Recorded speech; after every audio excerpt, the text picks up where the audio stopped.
Many people are supporting and also criticizing Mrs. Movie. The Oscars this year was a total joke. Hello everyone and welcome once again. So in today's episode we will be discussing a lot of things, especially about the Oscars, about the Mrs. Movie and also the Hindi Imposition. Let's go.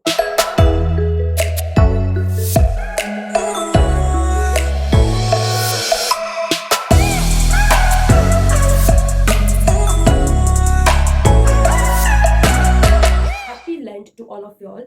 May this holy season transform you into a more better person. Fasting is not only about abstinence, but it is about denying yourself and nourishing your soul.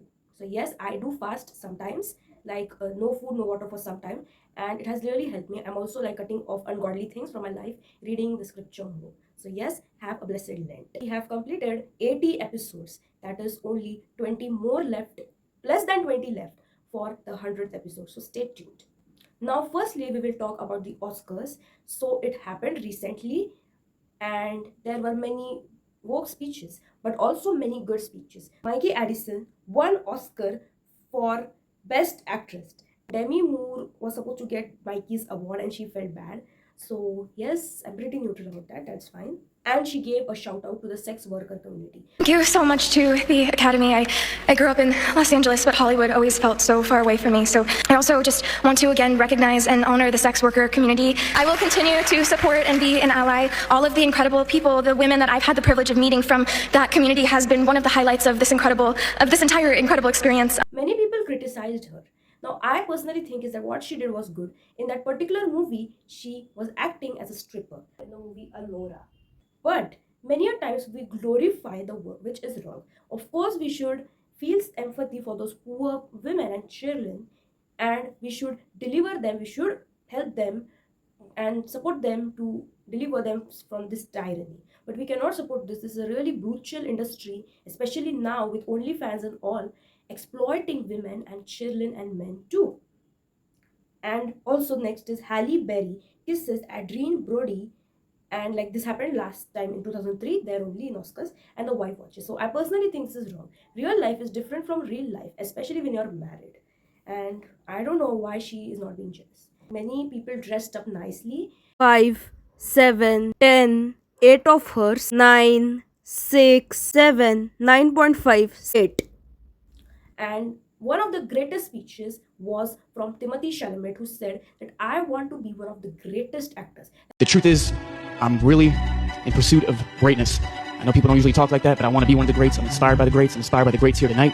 I'm as inspired by Daniel Day-Lewis, Marlon Brando, and Viola Davis as I am by Michael Jordan and Michael Phelps, and I want to be up there. So I'm deeply grateful for that. This doesn't signify that, but it's a little more fuel, it's a little more ammo to keep going. Thank you so much. Timothy Chalamet is not a traditional guy. Many of these don't fit into the traditional standards, which is okay. Like, there was so much humility in him, and we need such speeches, not the wrong speech or the woke, dirty speeches. And also, one actor said that we should embrace the traditional family. When he will win an Oscar, he will have 4 kids, which was really, really good. Julianne Hough gave recognition to 3 Native American tribes in a 45-second segment. And like she told that this place where this Oscars is taking place, the 97th Oscars, is belonging to Native tribes. And I think this was kind of unnecessary at that time. Now I agree that this colonialization is wrong. That racist guy told that he hates Indians and will kill them and beat them. And this is really, really wrong and racist. Now we will talk about the Mrs. Movie. So this movie, Sanya Malhotra plays that, and Kanwaljit Singh produces that movie, and like that movie is really nice. But it has faced both positive and negative criticisms. Welcome to the family. Mummy के प्याज food processor में grind कर दो। रहने तुम्हारे पापा जी को चटनी भी सिलबट्टे की चाहिए। तुम्हारी सास कह रही थी कि खाना बनाते वक्त तुम्हें चुगने की आदत है। सब्जी काटने के साइज से इससे स्वाद का पता लगता है। मम्मी हल्दी दही में डालनी है तड़के में। कैसा बना? नमक कम है। हेल्प नहीं है मम्मा कोई। दिमाग काम से आके थक जाते और यहाँ काम खत्म नहीं है। ये सब तो सीखना पड़ेगा ना रिचू। हो गया। अभी वो बर्तन बचा है। बहू को घर संभालना तो सिखाना पड़ेगा ना। कम से कम उसको डस्टबिन को अच्छी तरह करने के लिए कह दीजिए। रिचा बेटा, रिचू। ला रही हूँ। कोई पैशन तो हमारी रिचा की बात है। मैं डांसर हूँ। हॉबी को जॉब कौन बनाता है? मेरा खुद का डांस ट्रूप दे। जॉब के लिए तो मैंने मना किया था ना बेटा। बेटा आप Some say that it is a feminist propaganda movie and the woman doesn't like homemaking, and some say that it's a really good movie. Now, what is the story is that Richa, who is played by Sanya Malhotra, gets abused by Divakar, like forced to work, etc. And then she finds that dance is a passion, and then the story is all about that she goes to work outside the home. So my personal thoughts are that domestic work is not oppressive, first of all, it's perfectly fine. But if they are trying to abusively force her to do it when she's not feeling well, and then the separation of her from the kitchen during a menstrual cycle, this is really wrong in some cases. But making a chutney through a mortar pestle and all itself is not wrong, it's not oppressing. Homemaking is not oppressing. Both women and men have certain expectations, and also both of them feel oppressed. So it's okay to talk about these women's issues and support women's rights. And also is not working outside the home. And many people think, like women think, and the feminist movement feeds them that when you work outside the home you'll get fulfilled. Yes, you will get fulfilled, but only to a certain extent. It is like applying a bandage to your wound, not ending the wound itself. We see through statistics that working women feel more depressed as they have to manage both things. Women should choose what makes them feel most joyful, and it's perfectly their choice. That's perfectly fine. We have to find a root problem, that is toxic patriarchy. And this working outside the home, yes, it will give some kind of contentment, but not completely. Your worth doesn't come from where you work, how you work. It comes from within, and we should understand that. Like, this movie is a really good movie. It spreads awareness against domestic violence, which is really good. But I personally don't think there is a lot of problems which Richa faces as compared to the Indian women today. It was a really sugar coated time. So I will rate it a 6 or a 5 out of 10. It's kind of a propagandist, according to me.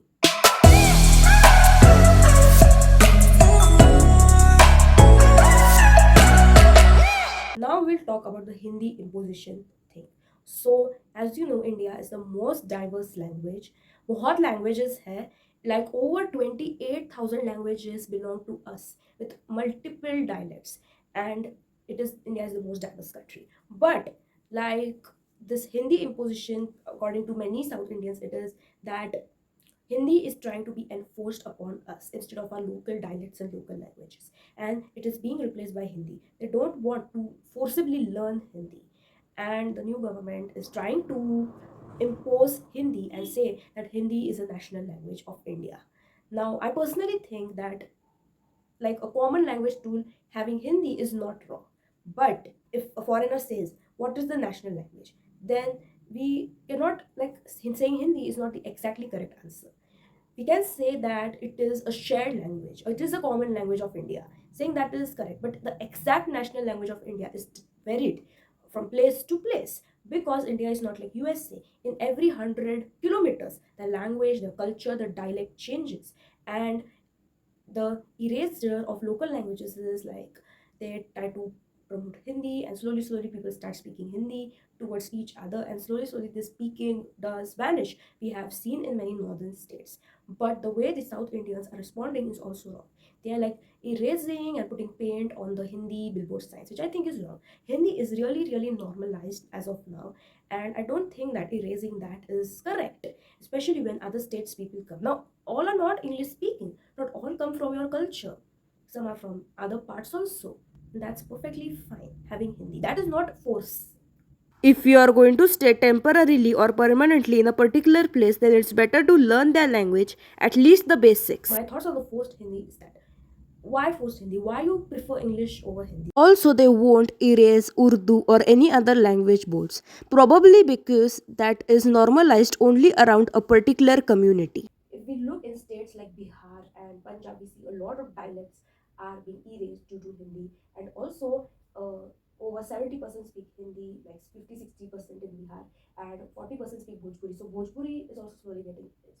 It's okay to normalize another language, but we should not erase the indigenous language. English is an international language, obviously, but as compared to that, Hindi is more native. Hindi is a relatively new language, and it consists of Arabic, Farsi, Urdu, English, Sanskrit, and many other native languages. So I don't think that Hindi should be banned completely from South India, but we should not force.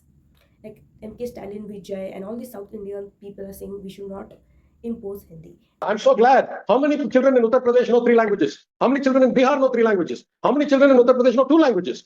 Since you have such a fantastic idea that every child can learn 3 languages, what has been the outcome in our country for the last 75 years? What percentage of our children are spectacularly good at 2? Let's start then with 3. What do you mean children are spectacularly good at learning? We want a 2-language formula. It is both ethnically, culturally, and economically a sophisticated approach that has yielded us spectacular results. Tell me one place where a 3-language formula in this country has yielded better results than the state of Tamil Nadu, and explain to me why we should change from our policy for the sake of somebody else. मैं ऐसे state से आ रही हूँ जहाँ हिंदी पढ़ना गुनाह लगता है, इसीलिए बचपन से हिंदी पढ़ने का मुझे रोका गया। But the Karnataka government takes it to another level, which I think is wrong. They are trying to destroy the signs where Hindi is written.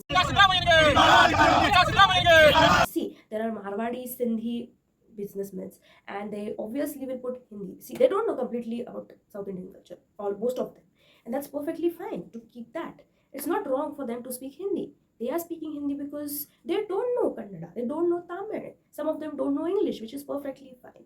So I think that yes, you should preserve your language. Forcibly doing it is not wrong, is not correct, but demonizing Hindi or banning it is also wrong.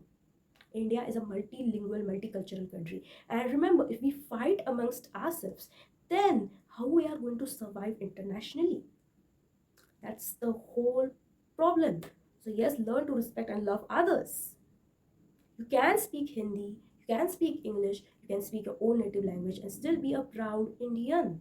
As a West Indian with North Indian heritage, some part, I stand with my South Indian fellows. Now we will talk about this anti-Indian racism which happened really bad. So one white guy in the hospital, he stabbed a poor nurse who was only trying to help him, named Leela. She was an American of Indian origin, and he dismantled her facial features and a lot of her bones were broken. Now she's admitted. I think this is wrong. Now criticizing a group is one thing, but blatantly being racist just because of their existence and attacking this is another thing. I agree, there are some wrong things which we do, but this is not the solution. This does not apply to every single Indian immigrant. So yes, this is really wrong and he should get punishment. This should be stopped before it's too late and normalized. So thank you guys for listening to this episode. Do share your thoughts on the Mrs. Movie, this Hindi language imposition, the Oscars, and what not. For 2 weeks, no episodes will happen because of my mid-semester exam. So yes, I'm going to be really busy. Thank you very much. Bye.